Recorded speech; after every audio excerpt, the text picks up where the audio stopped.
Welcome to Night Whisper. Night Whisper brings you the darkest tales from the shadows. Join our community.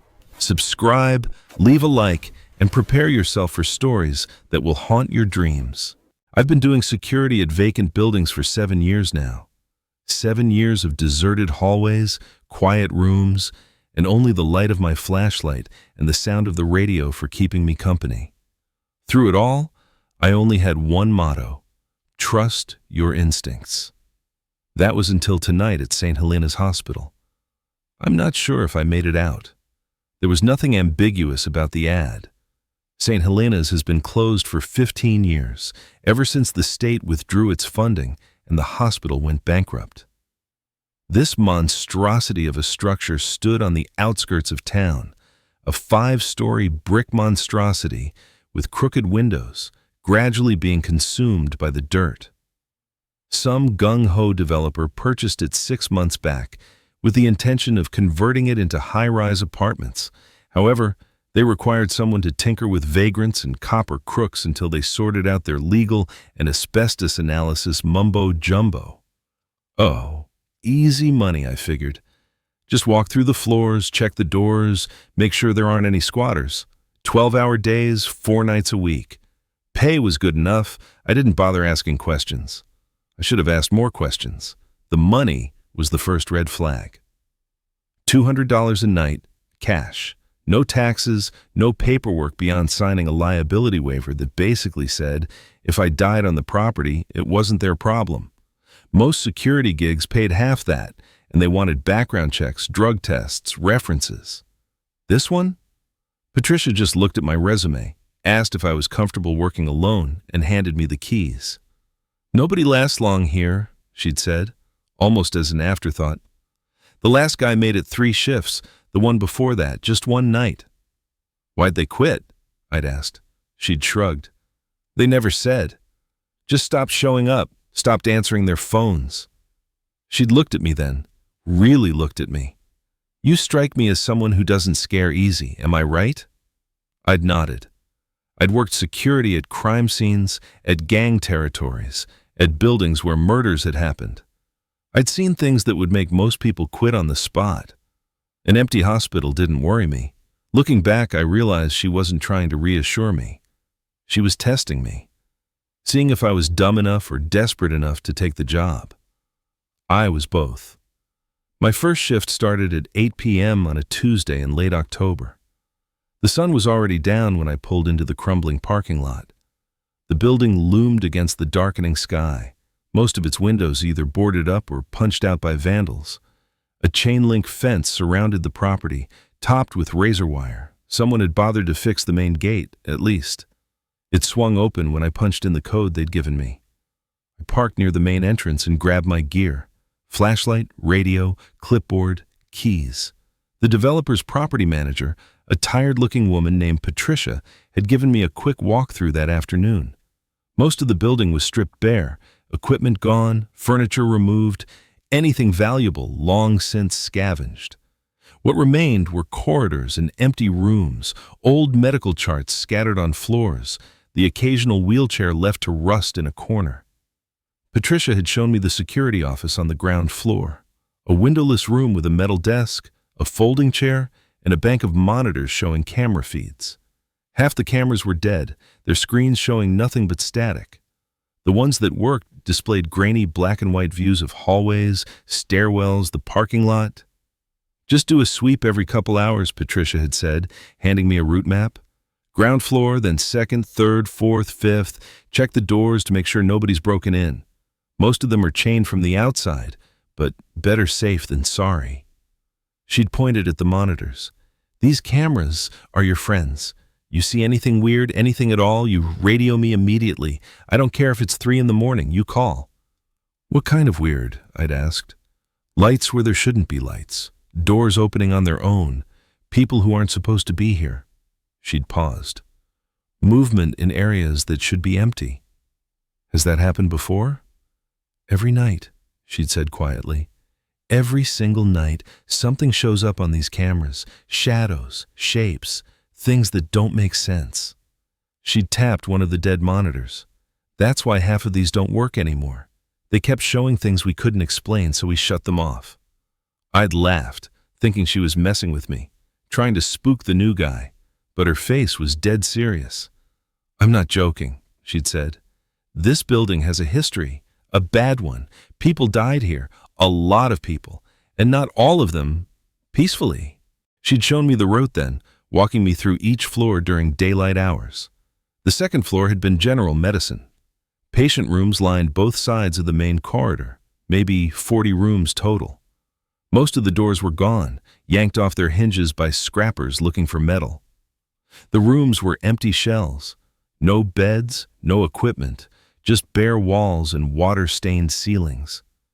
"This floor is usually quiet," Patricia had said, "but stick to the main hallways. Don't go into the east wing unless you have to." "Why not?" "That's where the terminal patients were kept. End-of-life care. The rooms are wrong. I can't explain it better than that. They just feel wrong." The third floor had been pediatrics. Smaller rooms painted in faded pastels. Someone had left a few children's toys scattered around. A teddy bear missing one eye. A doll with its head twisted backwards. Building blocks spelling out words I couldn't read in the dim light. "Kids died on this floor," Patricia had said. "Lots of them. Accidents, mostly. But some..." She'd trailed off. "Just do your sweep and move on. Don't linger." The fourth floor was where her tone had really changed, the psychiatric ward. She'd taken me to the chained doors, showed me where the chains had been cut and replaced multiple times. "We keep chaining this shut," she'd said. "Every week someone cuts through. We don't know who, we don't know why. The cameras in this section don't work. They haven't worked in years." "Have you gone inside?" I'd asked. "Once," she'd said. "Never again." She wouldn't elaborate. The fifth floor had been administrative. Offices for doctors, records rooms, the old billing department. It was the most stripped-down floor in the building. Someone had taken everything that wasn't bolted down. Desks, chairs, computers, even the copper wiring in the walls. "Nobody ever reports activity on the fifth floor," Patricia had said. "I don't know why. It's like whatever's here isn't interested in paperwork." "What about the basement?" I'd asked, noticing it wasn't on the map. She'd hesitated. "Basement sealed. Flooded years ago. Don't worry about it." But I'd seen her handshake when she said it. I'd seen the way she wouldn't meet my eyes. "It's not really flooded, is it?" I'd pressed. She'd stopped walking. We were standing in the fourth floor hallway, right outside the chained psychiatric ward. She'd turned to look at me, and I'd seen real fear in her eyes. "There are things in this building," she'd said slowly, "that you're better off not knowing about. The basement is one of them. If you hear sounds from down there, ignore them. If you see the basement door open, close it and walk away. Do not go down there, not for any reason. Understand?" I'd nodded, not trusting myself to speak. "Good," she'd said. Then, softer. "The last guard who went into the basement didn't come back out. Not the same way, anyway. When we found him the next morning, he was..." She'd swallowed hard. "He was changed. Something had happened to him down there, something that broke him." "What did he see?" I'd asked. "He never said. Couldn't say. He just sat there, staring at nothing, crying. They took him to county psychiatric. As far as I know, he's still there." Now, standing in my car in the dark parking lot, I thought about those warnings, about the dead cameras and the chains that kept getting cut, about the guard who'd gone into the basement and come back broken. I should have driven away right then, but I needed the money. And part of me, the stupid part that had always gotten me in trouble, wanted to see if the stories were true. I let myself in through the main entrance. The door groaned on rusted hinges, and the smell hit me immediately, mold and rot, and something else underneath, something chemical and sweet that made my stomach turn. I breathed through my mouth and flicked on my flashlight. The lobby stretched ahead, cavernous and dark. My footsteps echoed on cracked linoleum. The reception desk was still there, though someone had torn off the front panels for scrap. File cabinets lay toppled on their sides. Old magazines from the 90s littered the floor, their pages curled and water-damaged. To my right, a hallway led deeper into the building.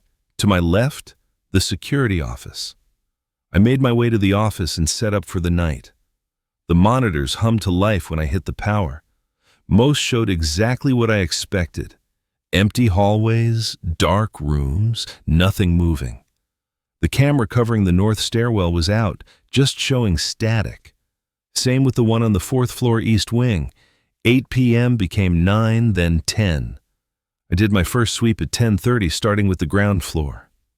The building was exactly as Patricia had described, stripped bare, silent as a tomb. My flashlight beam cut through the darkness, picking out details.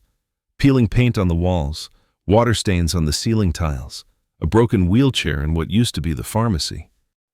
The 2nd floor was more the same. Patient rooms with their doors hanging open. A nurse's station with drawers pulled out and emptied. I checked every room anyway, shining my light into corners, making sure nobody was camping out. Nothing. Except in room 237. The door was closed, the only closed door I'd seen on the entire floor. I tried the handle. Locked. I checked my keys, found one that fit, and pushed it open. The smell hit me first. Sweet and chemical, like the rest of the building, but stronger, concentrated. My flashlight beam swept across the room, and I froze. Someone had been living here. Recently. A sleeping bag lay rolled up in the corner. Empty food containers were stacked neatly by the wall. Water bottles, maybe a dozen of them, lined up in rows. And on the wall above the sleeping bag, written in what looked like charcoal, hundreds of tally marks. I stepped closer, counting. The marks were grouped in 5s, the traditional way prisoners count days. There were 37 groups, 185 days. Someone had lived in this room for over 6 months. But that wasn't the disturbing part. The disturbing part was what they'd written underneath the tally marks, in the same charcoal. She comes every night, she wants to help. Don't let her help you if she touches you, you're one of them. I backed out of the room slowly, my heart pounding. The sleeping bag was clean, the food containers were fresh. Whoever had been staying here hadn't left long ago, maybe a week, maybe less. I pulled out my radio. "Patricia, you there?" Static. I tried again. Nothing. The radios had worked during the walkthrough. I'd tested them myself. But now, standing on the 2nd floor with that message scrawled on the wall behind me, I couldn't get a signal. I left room 237 and continued my sweep, moving faster now. The nurse's station was empty, like I'd seen before. But now I noticed something I'd missed. The duty roster was still there, hanging on the wall behind the desk. I looked closer. The last date on the roster was March 15th, 1995. The day the hospital closed. But someone had added new entries below the official ones, written in the same handwriting as the tally marks. Night shift entries, starting 6 months ago. Different names each time. David Morrison, March 1st. Sarah Phillips, March 8th. Kevin Anderson, March 15th. Rachel Bennett, March 22nd. The list went on, one name per week, right up until last week. The final entry was blank. Just a date. Tonight's date. My hands were shaking as I photographed the roster with my phone. I don't know why I did it. Evidence, maybe. Proof that I wasn't imagining things. I finished the 2nd floor quickly after that, checking rooms without really seeing them. My mind was stuck on that roster, on those names, on the blank space waiting for a new entry, waiting for my name. By the time I finished the 3rd floor, it was nearly midnight. My feet hurt and I was sweating despite the October chill. The building had no heat and my breath came out in small clouds. I decided to take a break before hitting the 4th floor. Back in the security office, I made coffee with the ancient pot I'd brought from home. The monitors showed the same empty corridors, same dark rooms. I was starting to relax, thinking this would be the easiest job I'd ever had. That's when I noticed the light. Floor 4, West Wing. One of the working cameras showed a hallway, and at the far end, barely visible, a flickering glow, like a flashlight or maybe a phone screen. It was there for maybe 3 seconds, then gone. I stared at the monitor, waiting for it to come back. Nothing. Just darkness. I rewound the feed and watched it again. There, definitely a light. Moving. Someone was in the building. I grabbed my radio and flashlight and headed for the stairs. The 4th floor was where they'd kept the long-term care patients, according to the building directory. Alzheimer's, dementia, severe mental health cases. The West Wing was the farthest from the elevators, the quietest section. The stairwell was pitch black. My flashlight beam bounced off concrete walls covered in graffiti. Someone had spray-painted "Get Out" in dripping red letters. Charming. I took the stairs 2 at a time, my footsteps echoing. The 4th floor door was chained shut from the stairwell side.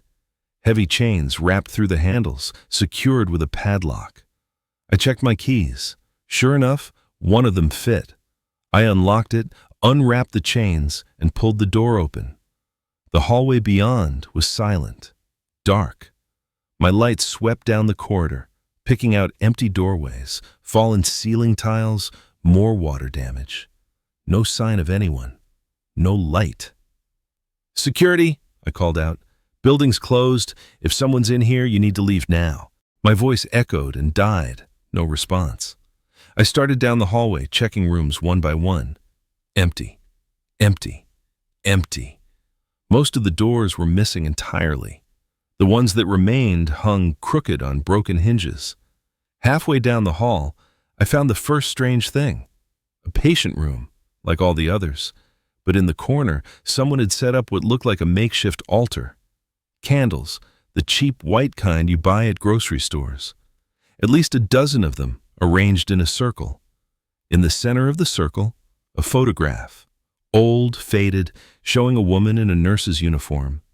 She was smiling, standing in front of this very building. The candles were cold when I touched them. Not recently lit. Could have been here for days, weeks even. Probably just some kids messing around. Urban exploration types loved this kind of spooky bullshit. I was about to leave when I noticed the writing on the wall behind the candles, scratched into the drywall with something sharp. Over and over, filling the entire wall. "She's still here. She's still here. She's still here." My skin crawled. I backed out of the room and continued down the hallway, moving faster now. No more checking rooms. I just wanted to finish the sweep and get back to the office. The West Wing ended at a set of double doors. They were chained like the stairwell, but someone had cut through the chains.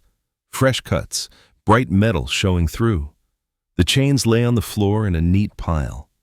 Beyond the doors was the old psychiatric ward. Patricia hadn't mentioned this. According to the map she'd given me, the 4th floor West Wing was just patient rooms. But these doors, these chains, they told a different story. This was a section they'd wanted to keep separate, keep secured. I should have turned around, should have radioed it in, let Patricia deal with it in the morning. But I thought about that light on the camera. Someone had been up here. Maybe they'd gone through these doors. I pushed them open. The psychiatric ward was different from the rest of the hospital. The hallway was narrower, the ceiling lower. The walls were painted a sickly green color that had faded to something worse over the years. The patient rooms had no windows, just small viewing ports in the heavy doors. Most of the doors were open, but a few remained locked. I walked slowly, my flashlight sweeping back and forth. The smell was worse here. That sweet chemical scent, stronger now. Like hospital disinfectant mixed with decay. Like something had died here and been trying to cover up the smell. The first locked door had a nameplate. Room 4W12, patient name scratched off. I peered through the viewing port. The room beyond was dark, but I could make out a bed frame, a sink. Walls covered in padding that had mostly rotted away. Nothing unusual. I moved on. Room 4W13 was open. Inside, I found more writing on the walls. Different handwriting this time. Frantic, scratched deep into the plaster. They never discharged me. I'm still here. We're all still here. Below that, scratched so deep the plaster was gouged away. Helen makes us stay. I swept my light around the rest of the room. In the corner, someone had built a small shrine. Candles, long since burned down to puddles of wax. Photographs arranged in a circle. I knelt down to look closer. The photographs were old, from the 50s or 60s, black and white, edges yellowed with age. They all showed the same woman. The nurse from the altar I'd found earlier, Helen Price. In some photos, she was smiling. In others, her face was serious, professional. But in all of them, there was something wrong with her eyes. Even in the old photographs, even in the bad light of my flashlight, I could see it. They were too dark, too empty. I stood up quickly, my knee cracking in the silence. That's when I heard it. A voice, soft, feminine, coming from deeper in the ward. "Hello? Is someone there?" It sounded normal, scared, human, like someone who needed help. "Security," I called back. "Are you hurt?" "I'm lost," the voice said. "I can't find my room. I can't find the nurses. Where is everyone?" I moved toward the voice, passing more locked rooms, more open doorways. "Where are you? Keep talking so I can find you." "I'm in the day room," the voice said. "It's so dark, I can't see. Why did they turn off the lights?" The day room, the common area at the end of the hall. I was getting closer. "What's your name?" I asked, trying to keep her talking. "Rebecca," she said. "Rebecca Morrison. I've been here for I don't know how long. They said I could go home soon. But nobody came. Everyone left."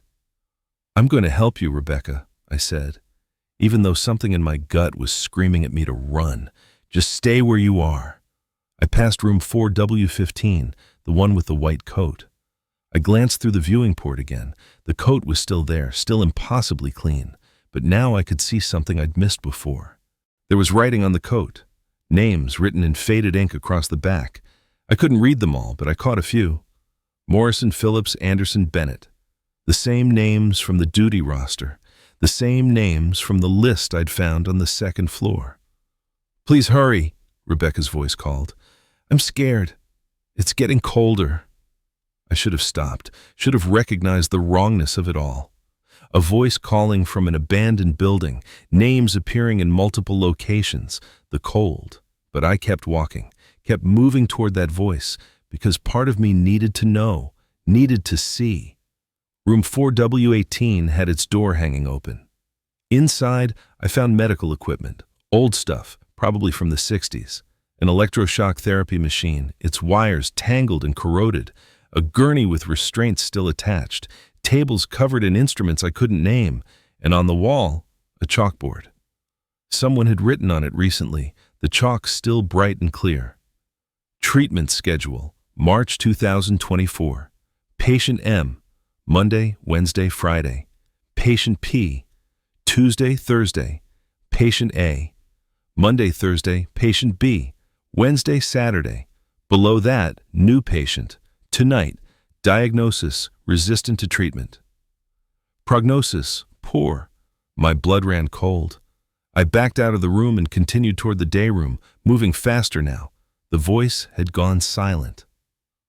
No more calling. No more requests for help. The hallway ended at those double doors. They were still standing open, swinging slightly like someone had just passed through. Beyond was darkness. Room 4W15. Locked. I looked through the port, same as before.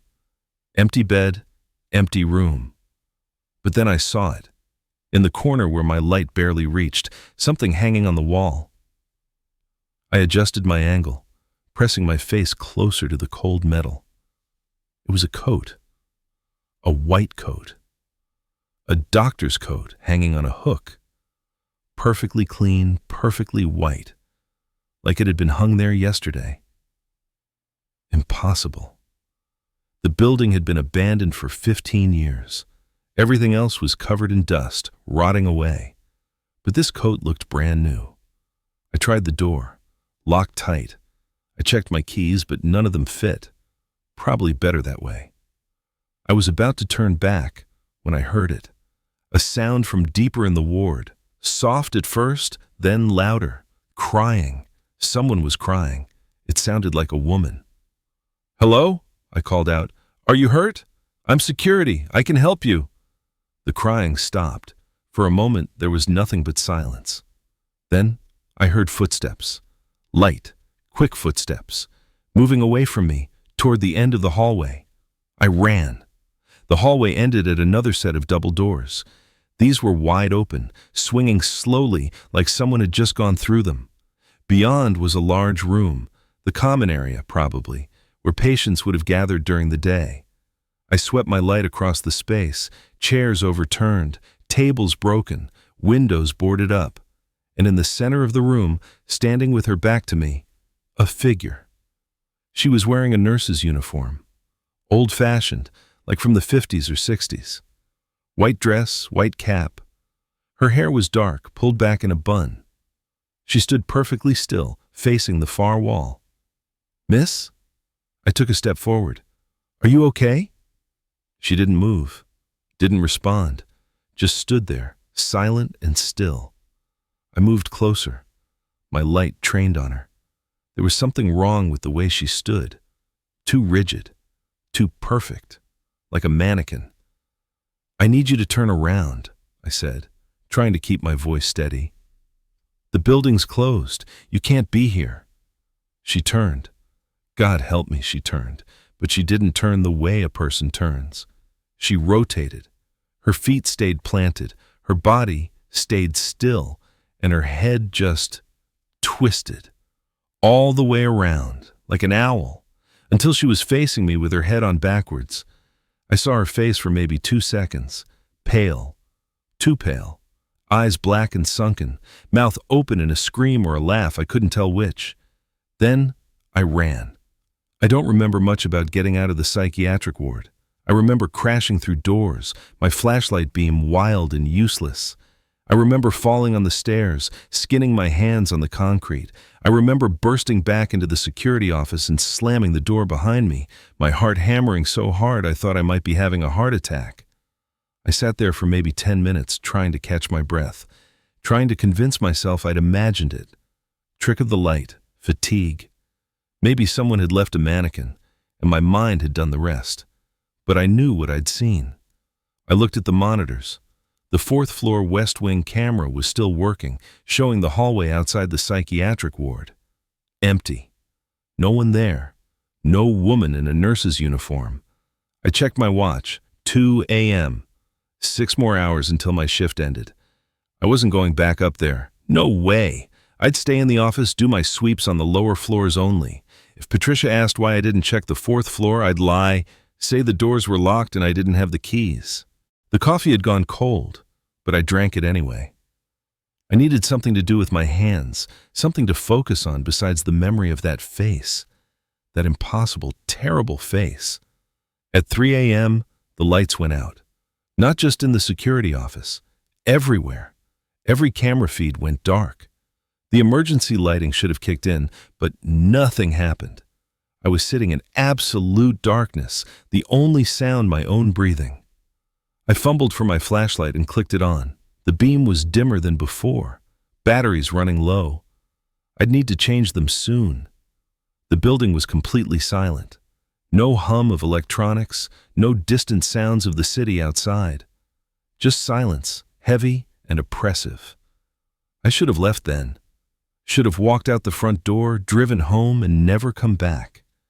But I kept thinking about that woman, about how she'd turned, about those black eyes staring at me. If I left, I'd never know what she was, what this place really was. I grabbed a fresh set of batteries from my bag and changed out the flashlight. The beam came back strong, cutting through the darkness. I stood up, opened the office door, and stepped into the lobby. The darkness was total. My flashlight could only reach maybe 20 feet ahead. Everything beyond that was black. I could feel the space around me, the high ceiling, the vast emptiness of the building. But I couldn't see any of it. I decided to check the basement. Patricia had said it was flooded, sealed off. But if the power was out, maybe it had something to do with the electrical system down there. Maybe there was a breaker I could flip. And if I'm being honest, maybe I wanted to understand what was happening in this building. Why it felt so wrong. The basement entrance was through the kitchen, past the old cafeteria. I'd seen it during my afternoon walkthrough, but hadn't given it much thought. Now, as I pushed through the cafeteria doors, I wished I'd paid more attention. The cafeteria was huge, rows of long tables still bolted to the floor. The serving line was stripped bare, just empty metal frames where equipment used to be. My footsteps echoed as I crossed to the kitchen. As I walked, I noticed something strange. The tables weren't empty. Each one had items placed on them, carefully arranged, like someone had set them there deliberately. I stopped at the first table. A patient bracelet lay in the center, next to a small pile of pills. I picked up the bracelet. The name had faded, but I could make out the date. March 15th, 1995. The last day the hospital was open. The next table had a stethoscope. The one after that, a nurse's cap. Then, a doctor's badge. A medication bottle. A syringe. Every table had something. Artifacts from the hospital's past, arranged like offerings. The last table stopped me cold. It was set up like a place setting. A paper plate, plastic utensils, a napkin, and in the center of the plate, a photograph. My photograph. The one from my security license. The same picture I'd given Patricia when I applied for the job. Someone had printed it out, placed it on this plate, and set it up like a meal. Underneath the plate, written in what looked like grease pencil, "Welcome to St. Helena's permanent assignment." I grabbed the photo, crumpled it, and kept moving. My heart was hammering so hard I could hear it in my ears. The kitchen doors were propped open. Beyond them, industrial ovens and fridges loomed like sleeping giants. And in the back corner, a metal door marked "Basement, authorized personnel only." It wasn't flooded. Patricia had lied. The door was unlocked. It swung open when I pushed it, revealing concrete stairs leading down into darkness. A smell wafted up. Not water, not mold. Something else, something organic and wrong. I started down the stairs. The temperature dropped with each step. My breath came out in thick clouds. The walls were concrete, slick with condensation. Or maybe something else. I didn't want to touch them to find out. At the bottom of the stairs was a hallway, narrower than the ones upstairs. Pipes ran along the ceiling, some of them dripping. The floor was dry, though. No flooding, just dust and debris. I could hear something now, a sound from deeper in the basement, rhythmic, steady, like breathing, but too loud, too slow. I followed the sound. The hallway branched, left toward the boiler room, right toward what my map labeled as storage. The breathing sound came from the right. I went that way. The storage area was a series of connected rooms. The first one was filled with old hospital beds, stacked 3 high. The second had shelves lined with medical supplies, most of it decades out of date. Gauze and syringes and bottles of pills. The third room had examining tables, 4 of them, arranged in a square. Each table had restraints. Each table had dark stains I didn't want to think about. And hanging above each table, suspended from the ceiling by chains, were white coats, 4 of them, swaying slightly in the air current, even though there was no breeze. I stepped closer to the nearest one. The name tag was still pinned to it. Dr. Samuel Harrison, Chief of Psychiatry. The second coat, Dr. Lisa Gardner, Senior Physician. The third, Dr. Robert Mitchell, Psychiatric Specialist. The fourth coat had no name tag, but written across the back in the same ink I'd seen before, a list of names. Morrison, Gone Phillips, Gone Anderson, Gone Bennett, Gone Rodriguez, gone. And below those, in fresh ink that looked wet. In progress. My name wasn't there yet, but there was a blank space, waiting. The breathing sound grew louder. It was coming from the next room. I moved toward it, unable to stop myself now, like I was being pulled. The fourth room is where I found the files. Metal filing cabinets lined the walls, dozens of them.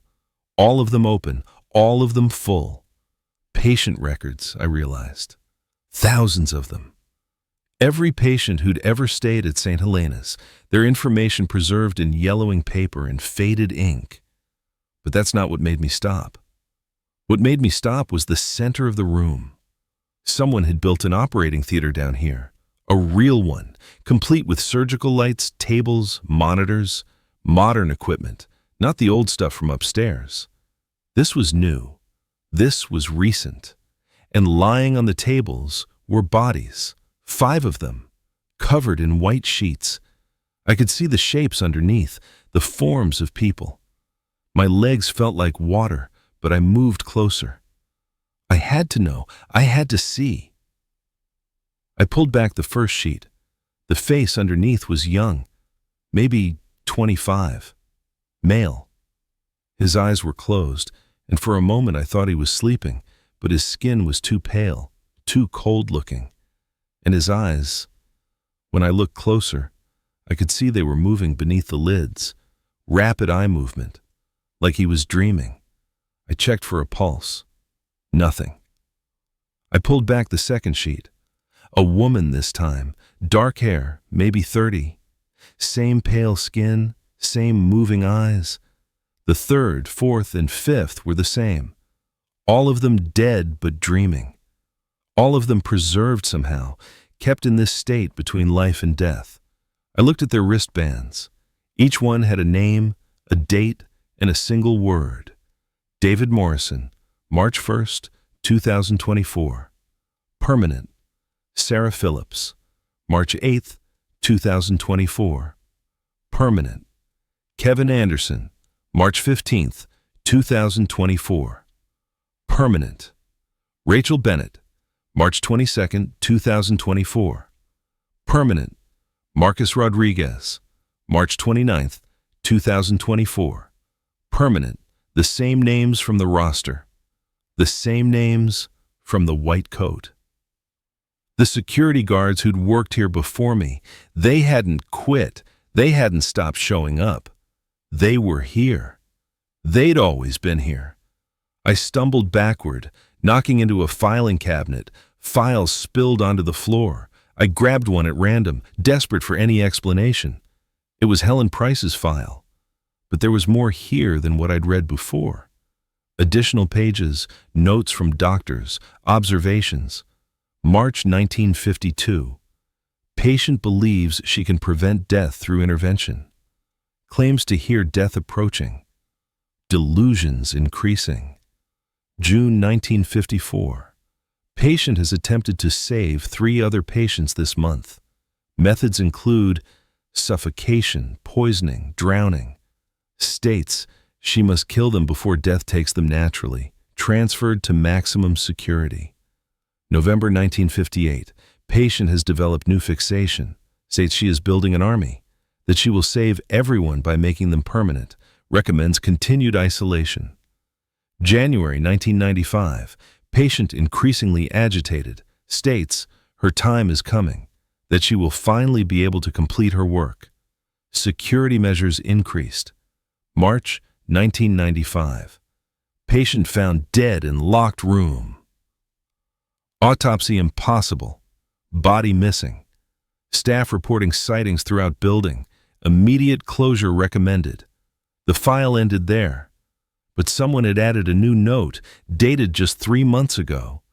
April 2024. Acquisition of St. Helena's complete. Property ready for new purpose. Recruitment of necessary subjects to begin immediately. Estimated completion. 1 subject per week. Progress satisfactory.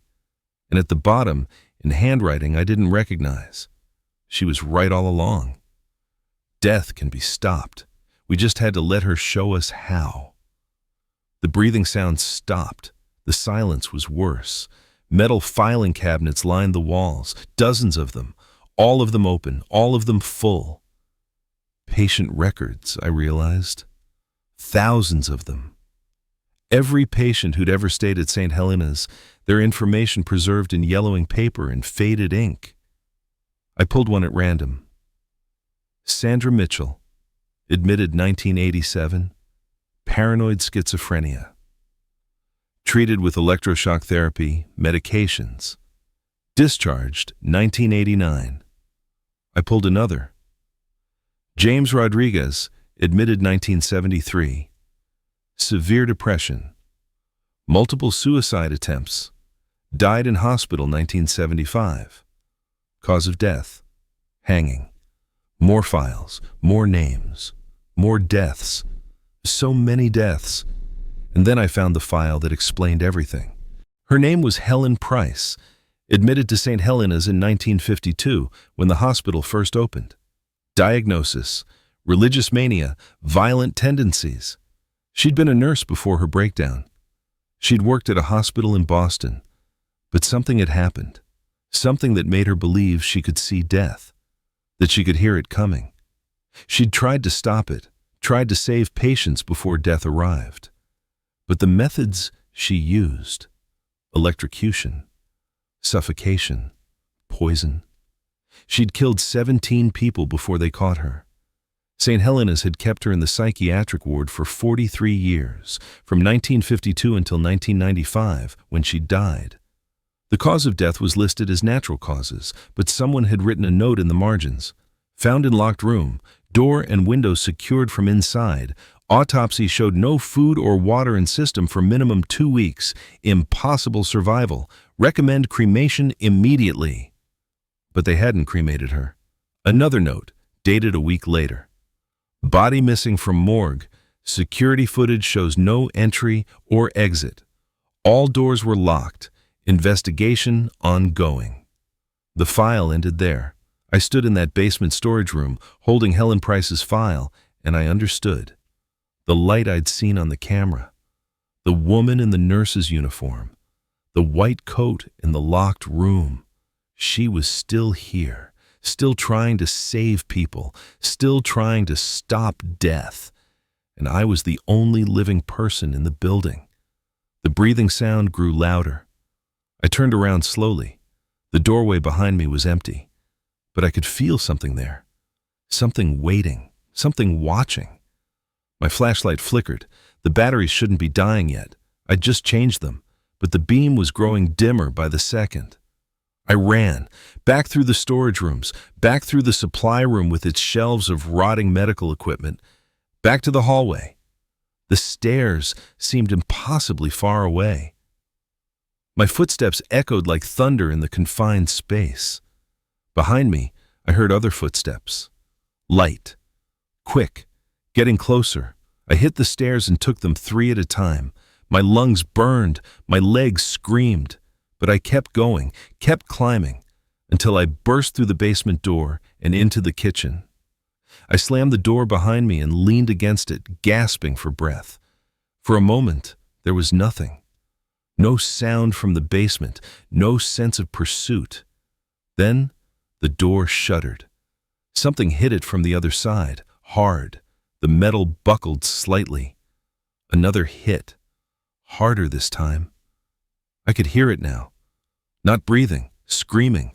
A long, continuous scream of rage or grief or madness. I couldn't tell which. I backed away from the door. It shuddered again. The hinges were starting to give. I needed to get out. Now. I ran through the cafeteria, through the lobby, toward the main entrance. My flashlight was almost dead now, the beam reduced to a faint yellow glow. But I could see the door ahead, the way out. I was 10 feet away when the lights came back on. All of them. Every fluorescent tube in the building blazed to life at once, blindingly bright after so much darkness. I shielded my eyes, blinking against the glare. The lobby looked different in the light, older. The paint on the walls was fresh. The linoleum was clean. The reception desk had its front panels back. There were plants in the corners, magazines on the waiting room tables, current magazines from 1995. And there were people, dozens of them, patients in hospital gowns, nurses in white uniforms, doctors in white coats, all of them standing perfectly still, all of them staring at me. Their eyes were black, all of them, black and empty and wrong. I looked behind me. More of them, filling the hallway, standing silent and still, waiting. Some of them I recognized, the faces from the basement, Morrison, Phillips, Anderson, Bennett. They were standing now, no longer on those tables. Their hospital gowns were clean, their wristbands still visible. And in the center of them all, Helen Price, the nurse who couldn't die, the woman who'd killed to save people. She was smiling now. That same terrible smile I'd seen in the psychiatric ward. She raised one hand and pointed at me.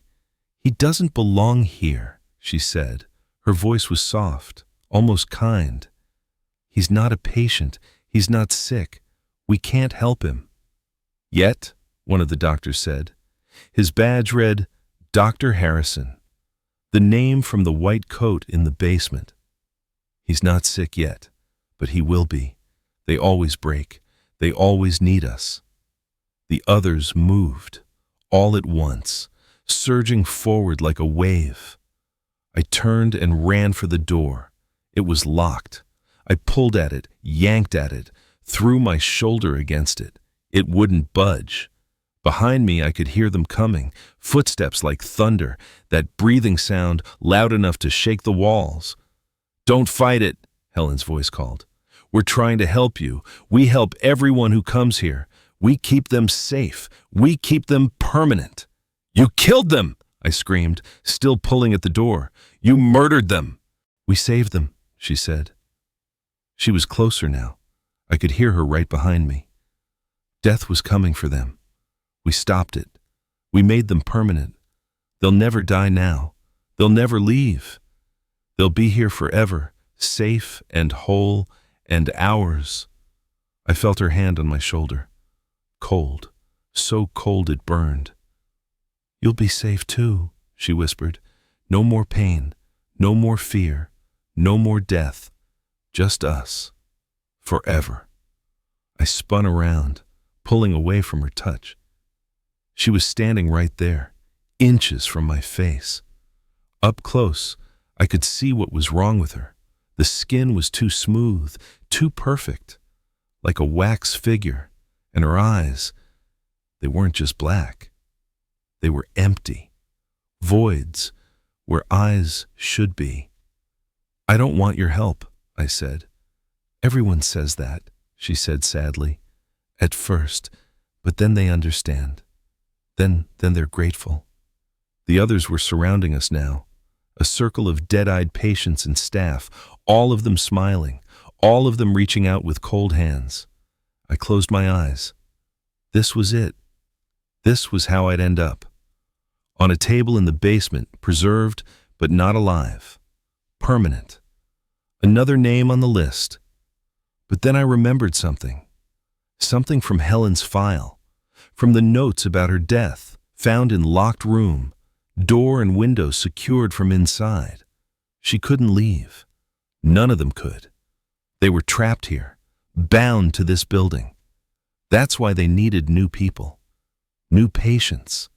They couldn't go out into the world, so they had to bring the world to them. And that meant the door wasn't really locked. Not physically. This was all in my head. Some kind of projection. Some kind of mass hallucination created by whatever Helen had become. I opened my eyes. The lobby was empty. No patients, no nurses, no Helen Price. Just darkness. The lights were out again, and my flashlight was completely dead. But I could see the door.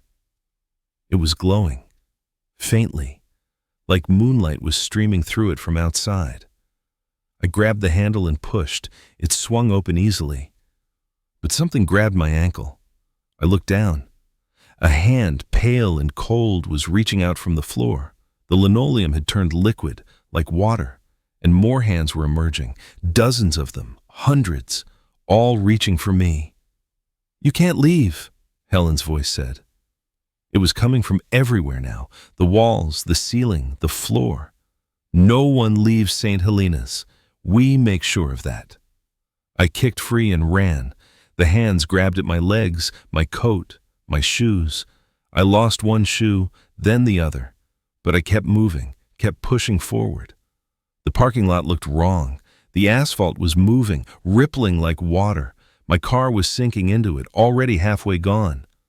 The fence around the property was growing, getting higher, the razor wire multiplying. I ran for the gate anyway. It was chained shut. Heavy chains, like the ones on the psychiatric ward. I pulled at them, but they wouldn't budge. Behind me, I heard the main entrance doors open. Footsteps on concrete. They were coming. I climbed. My hands were bleeding from the razor wire by the time I got to the top, but I didn't care. I threw myself over the fence and landed hard on the other side. Something in my ankle gave way with a pop and a flare of white-hot pain. I got up anyway, started limping down the street, away from the building. I didn't look back, didn't dare, just kept moving until I reached the main road, until I found a gas station with its lights on, until I was around people again, normal people with normal eyes.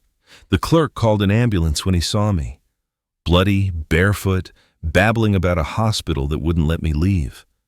They took me to Mercy General. Real doctors, real nurses, real medical equipment. They said I'd had a psychotic break, stress-induced delusion. They found drugs in my system, hallucinogens. Someone must have slipped them in my coffee, they said. Probably vagrant squatters in the building, messing with the new security guard. They kept me for 3 days. Observation, making sure I wouldn't hurt myself, making sure the drugs were out of my system. Patricia visited once.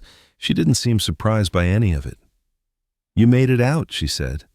"That's more than most do." "You knew," I said. "You knew what was in there and you sent me anyway." She didn't deny it, just looked tired. Old. "We need security guards," she said. "The building needs them, one every week. It's part of the deal." "What deal?" "The deal we made to keep her contained," Patricia said. "As long as we feed her, as long as we send people, she stays in the building. She doesn't spread. She doesn't come out into the city." "You're sacrificing people," I said, "feeding them to whatever she's become." "One person a week," Patricia said quietly, "or everyone in a 10-mile radius." That was the choice we were given. That's the choice we made. She stood up to leave. "You got lucky," she said. "Or maybe you were strong enough. Maybe she couldn't break you. Either way, you're free. Don't come back. Don't tell anyone about this. And whatever you do, don't sleep." "Why not?" "Because that's how she follows you home," Patricia said. "Through the dreams, through the darkness. She can't leave the building physically, but consciousness, that's a different kind of space. She can reach you there." She left after that. I never saw her again. They released me on the 4th day, gave me a prescription for anti-anxiety meds and a referral to a therapist, told me to take it easy, get some rest. But I couldn't rest, because every time I closed my eyes, I was back there, in the building, walking those corridors, checking those rooms, finding Helen Price waiting for me in the darkness. I called Patricia at 8 a.m., told her I quit. She didn't sound surprised. She asked if I'd seen anything unusual. I lied and said no. Just decided the job wasn't for me. "That's probably for the best," she'd said. Then, after a pause, "You made it out. That's more than most do." I hung up before she could explain. That was 3 days ago. I haven't slept since. Every time I close my eyes, I see Helen Price's face. That terrible smile. Those black eyes. I've been doing research, trying to understand. I found articles about St. Helena's Hospital, about how it closed so suddenly in 1995, about how there were rumors of patient abuse, of unauthorized experiments, of people dying under mysterious circumstances. There were more details than I'd expected. An investigative journalist had tried to write an exposé in 1996. She'd interviewed former staff members, reviewed public records, filed Freedom of Information requests. Her articles detailed a pattern of deaths, patients who were supposed to recover who didn't, patients who went into procedures and never came out, patients who simply vanished from the records as if they'd never existed. The articles stopped abruptly after the third installment. The journalist, Amanda Harris, was found in her apartment. Official cause of death, suicide. But the article I found in the city archives mentioned something the official reports didn't. She'd been found in her bathtub, fully clothed, with water running. In her eyes, the coroner's report noted unusual pupil dilation and pigmentation. Black eyes, just like the others. I found Helen Price's obituary. Nurse Helen Price, aged 72, died peacefully at St. Helena's Hospital, where she had been receiving care. No mention of the patients she'd killed. No mention of her 43 years in the psychiatric ward. No mention of how they'd found her body in a locked room with no food or water for 2 weeks. But I did find her grave. St. Joseph's Cemetery, Section D, Plot 156. I drove there yesterday. The grave was empty, not dug up, just empty. The ground was undisturbed, but when I looked down into the plot through a crack in the earth, there was nothing there. No coffin, no remains. Just darkness that seemed to go down forever. The groundskeeper told me it had always been like that they'd buried an empty coffin because the body had never been recovered. That sometimes, on quiet nights, he'd hear someone walking through the cemetery. The sound of footsteps in sensible shoes. Nurses' shoes. She's looking for patients, he'd said, not quite joking. That's what my grandfather used to say. He was the groundskeeper here when they buried her, said she'd never rest, said nurses like her, they never stop working. I've also been trying to track down the other security guards, the ones who worked at St. Helena's before me. But here's what keeps me up at night. I found a list of night security guards who'd worked at St. Helena's since it closed. There have been 12 of them. 12 people hired to watch the building at night. I found obituaries for 3 of them. All died within a year of working there. All listed cause of death as natural causes despite being in their 20s and 30s. All were found in their sleep, eyes open, expressions of terror frozen on their faces. I called 3 of the others, the ones whose numbers I could find. 2 didn't answer. The third, a guy named Marcus Rodriguez, picked up on the first ring. "Who is this?" he asked. His voice was shaking. "I worked at St. Helena's," I said. "Last week. I needed to know if what I saw was real." There was a long silence. Then, "What did you see?" I told him. All of it. The light on the camera, the psychiatric ward, Helen Price, the basement, the bodies on the tables, the people in the lobby. When I finished, he was quiet for a moment. Then he laughed. It wasn't a happy sound. "You got out," he said. "Jesus Christ, you actually got out." "What do you mean?" "I worked there 6 months ago," he said. 6 months ago. I went into that building for my first shift and I didn't come out until the sun rose. But it felt like years. Like I'd been there forever. And every night it's the same. I go to sleep and I'm back there. In the building, doing my rounds. And she's there. Helen. Watching me. My blood ran cold. "It's just dreams. It has to be." "Does it?" he asked. "Because I've tried everything to make them stop. Pills, therapy, alcohol. Nothing works. Every night I'm back there. And every morning I wake up more tired than when I went to sleep. Like I really have been walking those halls all night. Like some part of me never left. He paused, and I could hear him breathing heavily. There's more, he said. 2 weeks ago, I woke up with dirt under my fingernails. I live in an apartment, 3rd floor, no garden, no plants. But there was dirt, and it smelled like that basement, that chemical smell. Marcus, last week, I woke up and my shoes were by the door, wet, covered in mud. I went to bed barefoot. I always go to bed barefoot. But somehow, during the night, I'd put on my shoes. I'd gone outside. I'd walked somewhere. Where? I asked, though I already knew. I checked my car's GPS history, he said quietly. I'd driven to St. Helena's, parked in the lot. The timestamp said I'd been there for 4 hours, but I don't remember any of it. I don't remember leaving my apartment, don't remember the drive, don't remember being there. But I was. Some part of me was. He hung up before I could ask anything else. I tried calling back, but the number went straight to voicemail. That was yesterday. This morning, I checked the news. Marcus Rodriguez was found dead in his apartment. Apparent suicide. He'd hanged himself in his closet. But here's the thing. The news report mentioned that when they found him, he was wearing his security uniform. The same uniform from St. Helena's. And in his pockets, they found items he shouldn't have had. A patient bracelet. A key to the 4th floor psychiatric ward. A name tag that read, Permanent Patient. I haven't slept since then. I'm afraid of what I'll see if I do. Afraid I'll be back in St. Helena's, walking those corridors, checking those rooms, finding Helen Price waiting for me in the darkness. But more than that, I'm afraid of what I might do while I'm asleep. Afraid I'll wake up somewhere else, somewhere I shouldn't be. Afraid I'll find dirt under my nails or mud on my shoes. Afraid I'll check my GPS and see that I've driven back to that building in the middle of the night, because the truth is, I can feel it calling me.